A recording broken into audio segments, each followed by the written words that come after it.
ওনারা মত প্রকাশ করিবেন এবং আর উপবিভাগ মণ্ডলী আছে এবং স্টেট কমিটির বিউপদ কমিটির বিভিন্ন যারা আসছেন এই কষ্ট করি না আমি আবারও বিউপদ কমিটির রাজনীতি বিপুল পদাধিকারীরা আছে এটারা বেগুন আলোচনা করি না আর প্রথম স্থান নির্ধারণ বিষয় করা শেষ করছেন এবং আর ওনার সহযোগিতা ইভেন প্রত্যেক বছর চলতে আর যেমন আর ক্ষুদ্র হচ্ছেন মতো কিছু নাই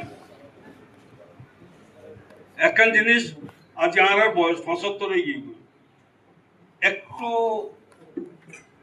ফিরে থাকতে হয় কিলাই এই খানসুন যখন আইতাম মা হাত দড়ি দড়ি না নিয়ে না আসি খানসুন সামনে গিয়ে 10 দিন বারে বেলা রুম দরান খাগা মা তারা দড়ি দড়ি না লই এই জায়গা তো না যারা এই জায়গাতে আসছে 2 বছর যখন আরো পড়াশোনা করতাম ফিতা বাঁধি দিত বলিলে স্কুলের মধ্যে যেতাম ফিতা বাঁধি না ঘুমালো যেতাম ওই একদম স্কুলের মধ্যে এই জায়গা তো না আই না যারা এই জায়গাতে আসছে তো